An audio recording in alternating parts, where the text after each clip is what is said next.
E aí, pessoal? Mais uma vez, bem-vindos a mais um mergulho profundo aqui com a gente. Preparados para uma viagem sonora. Hoje a gente vai voltar no tempo, direto para os anos 60. A década que balançou o mundo. Exatamente. Os anos 60 é a era de ouro do rock and roll, que a gente vai mergulhar de cabeça na música. Esse movimento. E em toda a agitação cultural que fez essa década, bem uma lenda, né? Uma lenda. Yeah. E pra gente entender essa história a fundo, a gente foi atrás de tudo que você pode imaginar. Biografias, livros, registros históricos. A gente tem um arsenal de fontes pra desvendar os mistérios e as maravilhas dos anos 60. A gente tá falando de uma década que, continuou fascinando todo mundo, né?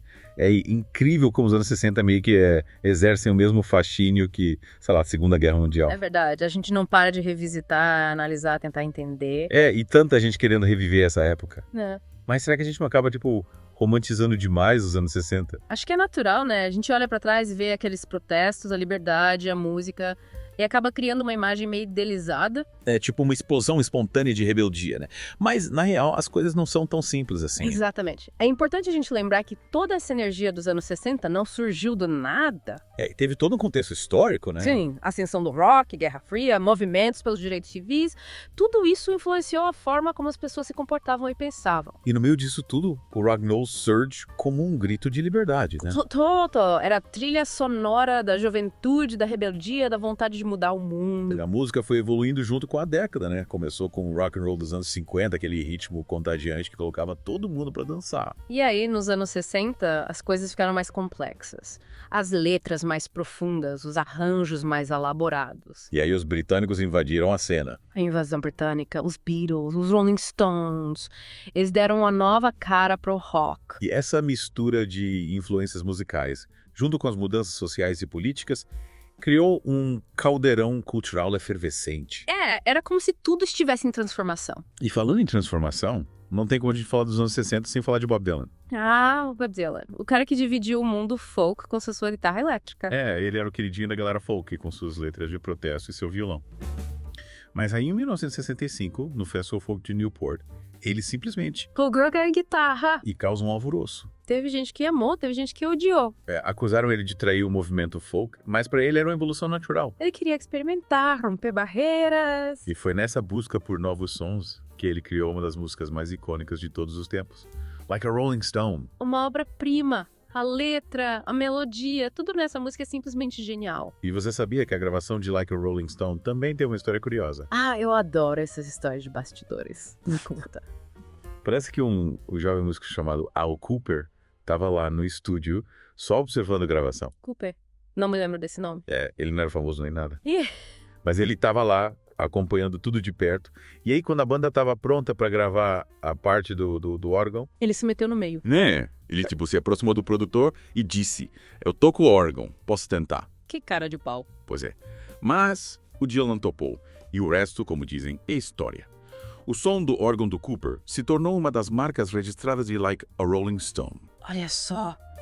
Às vezes a ousadia leva à genialidade. E enquanto Dylan estava revolucionando o folk nos UA, do outro lado do Atlântico, os Rolling Stones também causavam polêmica. Ah, os Bad Boys do Rock. Com Satisfaction, eles colocaram o dedo na ferida da sociedade de consumo, da insatisfação da juventude. E como colocaram? Uma música crua direta que se tornou um hino de rebeldia. Mas claro, não faltaram críticas.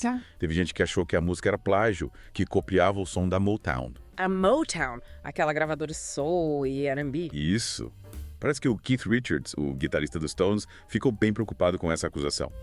Afinal, eles já eram vistos por alguns como imitadores dos músicos negros americanos. A questão racial sempre foi um ponto sensível na história do rock, né? Com certeza. Mas, voltando aos Stones, Satisfaction acabou se tornando um sucesso estrondoso e ajudou a consolidar a banda como uma das maiores do mundo. E a gente ainda vai falar muito sobre os sons, mas antes, vamos voltar um pouco no tempo e entender de onde vinha toda essa energia criativa. De onde surgiram esses artistas? Quais eram os lugares que fervilhavam de ideias e inspirações? Bom, um dos berços dessa revolução cultural foi Greenwich Village, em Nova York. Greenwich Village. Aquele bairro boêmio, cheio de artistas, escritores e músicos. Exatamente. Era um lugar onde as pessoas se sentiam livres para criar, para experimentar, para desafiar as normas. E foi lá que o Bob Dylan se encontrou, né? Sim. Ele chegou em Greenwich Village no início dos anos 60 e logo se tornou parte da cena folk que estava bombando por lá. O folk estava vivendo um revival naquela época, né? Total. Era a música da contracultura, das manifestações contra a guerra, dos movimentos pelos direitos civis. E a Joan Baez era uma das grandes vozes desse movimento. Joan Baez, a rainha do folk. Uma voz poderosa, letras engajadas e uma presença de palco incrível. Ela era uma figura inspiradora, influenciou muita gente, incluindo o próprio Dylan. E Greenwich Village não era só um lugar de música e protestos, né? Era um ponto de encontro de todo tipo de artista e pensador. É verdade, poetas beat, escritores, pintores, todo mundo se reunia ali para trocar ideias, para criar, para viver uma vida mais livre. Era um caldeirão cultural efervescente e um dos caras que percebeu o potencial daquilo tudo foi Bill Graham. Bill Graham, quem era ele? Ele era um empresário visionário que viu naquela cena musical uma oportunidade de negócio. Ele tinha faro pra coisa, né? E como? Ele começou a organizar shows, a promover artistas e acabou se tornando um dos maiores nomes da indústria musical. Enquanto isso, do outro lado do país, outra cena começava a ferver. São Francisco. São Francisco, a cidade que se tornou sinônimo de paz, amor e psicodelia. Mas São Francisco já tinha uma tradição boêmia antes mesmo dos hippies chegarem, né? Verdade. Nos anos 50, a cidade já era um refúgio para escritores da geração beat, como Allen Ginsberg. E essa atmosfera de liberdade e experimentação abriu o caminho para o movimento hippie que explodiu nos anos 60. E um dos marcos dessa explosão foi o The Trips Festival, em 1966. The Trips Festival, que era isso? Era um festival psicodélico com música, arte, luzes e, claro, LSD. o LSD estava começando a se popularizar na época e influenciou muito a arte, a música e a cultura em geral. E o Trips Festival foi tipo uma vitrine dessa nova era psicodélica. Exatamente. E falando em psicodelia, a gente não pode esquecer dos Byrds. Os Byrds, eles foram uma das primeiras bandas a misturar o folk com o rock, criando um som totalmente novo. Eles meio que pegaram a sonoridade dos Beatles e deram uma roupagem folk. E o resultado foi incrível. A versão deles era ao mesmo tempo suave e vibrante, e as letras exploravam temas como amor, liberdade e espiritualidade. E eles abriram caminho para uma geração de bandas psicodélicas, como o Grateful Dead e o Jefferson Airplane. E aí São Francisco se transformou no epicentro da cultura hippie. Paz e amor, flores no cabelo, música psicodélica. Era uma época de muita experimentação, tanto musical quanto social. E o Haight-Ashbury se tornou o bairro símbolo dessa revolução. Eram poetas hippies com suas lojas de discos, seus cafés, suas casas de show. Era como se o mundo tivesse se mudado para lá. E todo mundo estava em busca de uma vida mais autêntica, mais livre, mais conectada com a natureza. E foi nesse clima que surgiu o Verão do Amor em 1967. O Verão do Amor. Uma época mágica, né? Pelo menos na teoria. Mas a gente vai falar sobre as complexidades do Verão do Amor daqui a pouco. Aguenta a ansiedade. Mas antes, a gente precisa entender um pouco melhor o papel do LSD nessa história toda. O LSD. A substância que expandiu mentes e coloriu a década de 60. Mas a história do LSD não começou nos anos 60, né? Não mesmo. O LSD foi sintetizado pela primeira vez em 1938 por um químico suíço chamado Albert Hofmann. Albert Hofmann. Nunca ouvi falar. Ele estava pesquisando compostos químicos para a indústria farmacêutica e acabou criando, sem querer, uma das substâncias psicodélicas mais potentes que a humanidade conhece. E o que aconteceu? Bom, alguns anos depois da síntese, o Hofmann acabou ingerindo uma pequena quantidade de LSD e aí as coisas ficaram interessantes. digamos que ele teve uma viagem e tanto, e essa experiência o levou a acreditar que o LSD tinha um grande potencial terapêutico. E aí entra em cena o Timothy Leary. Timothy Leary, o guru do LSD. Isso. Ele é um professor de Harvard que ficou fascinado pelo potencial do LSD para expandir a consciência humana.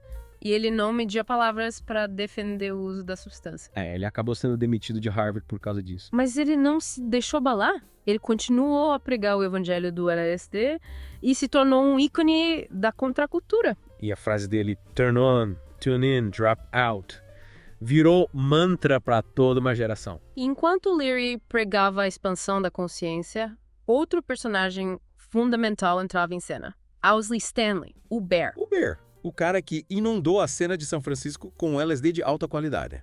Ele era um químico brilhante e montou um laboratório clandestino para produzir LSD em larga escala. E a qualidade do LSD dele era lendária. Diziam que era o melhor da praça. E ele distribui a droga generosamente, principalmente para os músicos e artistas da cena de São Francisco. O Grateful Dead, o Jefferson Airplane, todos eles se beneficiavam da generosidade do Bear. E o LSD teve um impacto profundo na música da época, né? Com certeza. A psicodelia tomou conta das letras, dos arranjos, das performances. Tudo ficou mais colorido, mais experimental, mais alucinante. Era como se a música tivesse rompido as barreiras da realidade e adentrado um novo universo de possibilidades. Enquanto a psicodelia dominava São Francisco, a cena em Nova York ia por um caminho diferente. Nova York sempre teve uma vibe mais urbana, mais crua, mais realista. E foi nesse contexto que surgiu o Velvet Underground, uma banda que desafiava todas as convenções. Ou Velvet Underground. A banda que ninguém entendia na época, mas que influenciou todo mundo depois. Eles eram meio que párias em São Francisco. Os hippies achavam o som deles muito dark, muito depressivo. Mas o Velvet Underground era a vanguarda. Eles exploravam temas como vício, sexualidade, alienação, coisas que ninguém tinha coragem de cantar antes. Eles eram a antítese do paz e amor. E a música deles era crua, experimental, com letras poéticas e perturbadoras. Eles eram a voz da Nova York Underground, daquela parte da cidade que não aparecia nos cartões postais. E o líder da banda era um cara chamado Lou Reed, um poeta maldito que se tornou um ícone do rock. Lou Reed, um gênio incompreendido. Ele era um cara complicado, mas a música dele era visceral, autêntica e influenciou gerações de músicos. E enquanto o Velvet Underground chocava Nova York, Jimi Hendrix chegava em Londres para incendiar o mundo com sua guitarra. Jimi Hendrix, o cara que revolucionou a forma de tocar guitarra. Ele era um mestre da improvisação, do feedback, dos efeitos. A guitarra dele parecia um ser vivo nas suas mãos. E a presença de palco dele era eletrizante. Ele pulava, se contorcia, incendiava a guitarra. Era um showman completo. E o som dele era uma mistura única de blues, rock, psicodelia. Ele era um visionário, um artista que transcendeu as barreiras do tempo e do espaço. E o impacto dele na música foi imenso. Incontáveis guitarristas foram influenciados por ele. E a gente ainda está sentindo essa influência hoje. Sem dúvida. Jimi Hendrix foi um marco na história da música. Enquanto Hendrix incendiava Londres, de volta a São Francisco, o verão do amor estava chegando ao fim. A utopia hippie começava a se desfazer. As drogas pesadas, a violência, a falta de estrutura. E a mídia sensacionalista explorava tudo isso, criando uma imagem negativa do movimento. E com a escalada da Guerra do Vietnã, o clima de otimismo estava dando lugar à desilusão.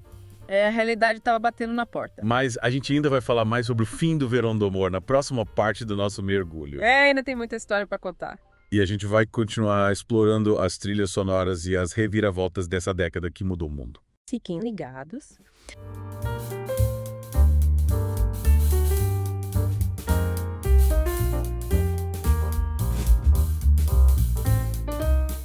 De volta ao nosso túnel do tempo musical. A gente já falando do fim do verão do amor, né? E como a utopia hippie começava a mostrar suas rachaduras. A galera tava começando a perceber que só paz e amor não iam resolver os problemas do mundo, né? Exato. E a música, como sempre, refletia essa mudança de perspectiva. E que mudança! A gente viu o surgimento de bandas mais pesadas, letras mais politizadas. Era um reflexo dos tempos, né? A guerra do Vietnã se intensificando, os movimentos pelos direitos civis ganhando força. E a música se tornava uma forma de protesto, de denúncia e de expressão da raiva e da frustração. E nesse caldeirão de emoções, a gente vê um contraste interessante entre as cenas musicais de Nova York e São Francisco. Nova York, com sua energia urbana e crua, sempre teve uma vibe diferente da psicodelia californiana. E uma das bandas que melhor representa essa dicotomia é o Velvet Underground. O Velvet Underground. A banda que era demais até para São Francisco. Pois é. Eles eram ousados demais, experimentais demais, obscuros demais. E as letras do Lou Reed, o vocalista, eram de chocar a burguesia. Ele cantava sobre drogas, prostituição, alienação, temas que eram tabu na época. E a sonoridade da banda era crua, dissonante, com uma pegada meio industrial. Era como se eles estivessem expondo a alma sombria da cidade grande. E, por incrível que pareça, o Velvet Underground foi meio que rejeitado pela cena hippie de São Francisco. Os hippies achavam eles muito pessimistas, muito deprimentes. Mas, ironicamente, o Velvet Underground acabou influenciando todo o movimento punk rock que explodiu alguns anos depois. Eles foram visionários. Plantaram as sementes da rebeldia e da contestação que viriam a florescer nos anos 70. E falando em visionários, não podemos esquecer do Jimi Hendrix. O Jimi Hendrix! O mago da guitarra. Ele simplesmente redefiniu o que era possível fazer com uma guitarra. Era um gênio. Sua técnica, sua criatividade, sua presença de palco, tudo nele era extraordinário. E o som dele era uma mistura única de blues, rock, psicodelia. E com uma pitada de futurismo. Ele era um cara à frente do seu tempo. E, por incrível que pareça, ele começou sua carreira tocando em pequenos clubes de Nova York. Ele ralou muito antes de alcançar o sucesso. E quando ele chegou em Londres, em 1966, foi um estrondo. A Inglaterra se rendeu ao seu talento. E logo o mundo inteiro estava aos seus pés. E o impacto do Hendrix na música foi gigantesco. Ele inspirou gerações de guitarristas. Continua inspirando até hoje. Jimi Hendrix, um ícone atemporal. E enquanto o Hendrix brilhava nos palcos do mundo, a contracultura americana começava a se fragmentar. O sonho hippie estava se desfazendo. As drogas, violência, a desilusão com a guerra. Tudo isso contribuiu para o declínio do movimento. Mas a música continuava a ser uma força poderosa de expressão e mudança. E uma das grandes vozes dessa época foi Janis Joplin. Janis Joplin, uma força da natureza. Uma voz rouca, poderosa, visceral. Ela cantava com alma. E suas performances eram explosivas. Ela se entregava de corpo e alma no palco. Janis Joplin era a personificação do rock and roll. E ela também foi uma pioneira, uma das primeiras mulheres a alcançar o estrelato no mundo do rock. Ela abriu caminho para muitas outras. E sua música continua a inspirar até hoje. Janis Joplin, uma lenda. E no final dos anos 60, outro evento marcante. O Festival de Woodstock. Woodstock, o festival que se tornou símbolo de toda uma geração. Paz, amor, música e muita lama. Mais de 400 mil pessoas se reuniram numa fazenda no interior de Nova York para celebrar a música e a contracultura. Foi um marco na história da música? E também um grande desafio logístico. Faltou comida, água, banheiros. Mas a energia do festival foi contagiante. E os shows foram memoráveis. Jimi Hendrix, Janis Joplin, The Who, Joe Cocker, a nata do rock tava lá. E o festival foi registrado num documentário que se tornou um clássico. Woodstock, um momento mágico que jamais será esquecido. E apesar de todos os perrengues, o festival se tornou um símbolo de paz, amor e união. E também um marco do fim de uma era. Os anos 60 estavam chegando ao fim e uma nova década, com novos desafios e novas sonoridades, estava prestes a começar. Mas o legado dos anos 60, com sua música, sua rebeldia e sua busca por um mundo melhor, jamais será esquecido. De volta para nossa viagem sonora pelos anos 60. A gente já explorou bastante coisa, mas ainda tem muita música boa para descobrir. E a gente estava falando do fim do Verão do Amor, da desilusão com a utopia hippie, mas mesmo com tudo isso, a criatividade continuava a florescer. A música nunca para, né? E nos anos 60 ela estava em constante mutação, buscando novos caminhos, novas formas de expressão. E uma dessas mutações foi o surgimento dos cantores e compositores, né? Artistas que colocavam suas próprias experiências e emoções em suas músicas. A gente viu gente como Joni Mitchell, James Taylor, Carole King. Gente que estava escrevendo sobre amor, sobre perda, sobre a busca por um sentido na vida. Eram letras mais pessoais, mais introspectivas, que tacavam num lugar diferente do rock and roll. É uma mudança de foco, sabe? Do protesto, da rebeldia para uma busca por conexão, por autenticidade. E a música deles era linda. Melodias delicadas, harmonias vocais incríveis, letras que te faziam pensar e sentir. E essa onda dos cantores e compositores influenciou muita gente, né? Abriu o caminho para uma nova geração de artistas. E enquanto isso, do outro lado do Atlântico, a Inglaterra mandava mais uma leva de bandas incríveis pra cá. A invasão britânica 2.0. Dessa vez com Led Zeppelin, Black Sabbath, Deep Purple. Bandas que levaram o rock para um outro nível. Mais pesado, mais sombrio, mais épico. O Led Zeppelin principalmente era uma força da natureza. Os riffs de guitarra do Jimmy Page, a voz poderosa do Robert Plant, as letras místicas. Era um som que te transportava para outra dimensão. E o Black Sabbath, com seu som denso e obscuro, inaugurou uma nova era. A era do heavy metal. Eles abriram as portas do inferno musical. Que o Deep Purple, com seus solos de órgão e guitarra intermináveis, também influenciou muita gente. Era o rock progressivo dando seus primeiros passos. E a gente não pode esquecer que, enquanto tudo isso rolava, os Beatles ainda estavam na ativa. É verdade, eles lançaram Abbey Road em 1969, um dos seus álbuns mais icônicos. E depois, cada um seguiu o seu caminho, né? Mas a influência deles na música, na cultura, no mundo é inegável. Os Beatles mudaram tudo. E a música dos anos 60 continuou a inspirar novas gerações de artistas, novos gêneros, novas formas de pensar e de viver. O legado dessa década é imenso. A música, a moda, os movimentos sociais. Os anos 60 foram um divisor de águas na história. E a gente pode aprender muito com essa época, né? Com certeza. A busca por liberdade, por igualdade, por um mundo melhor. São valores que nunca saem de moda. E a música dos anos 60 nos lembra disso. Não é isso, pessoal? Chegamos ao fim da nossa viagem sonora pelos anos 60. Espero que vocês tenham curtido. E que tenham se inspirado. E se você quiser continuar explorando a história da música, da cultura e de tudo mais, não deixe de se inscrever no nosso canal do YouTube, Livro do Dia. A gente tem um monte de conteúdo legal por lá. Então, até a próxima. E continuem ouvindo boa música.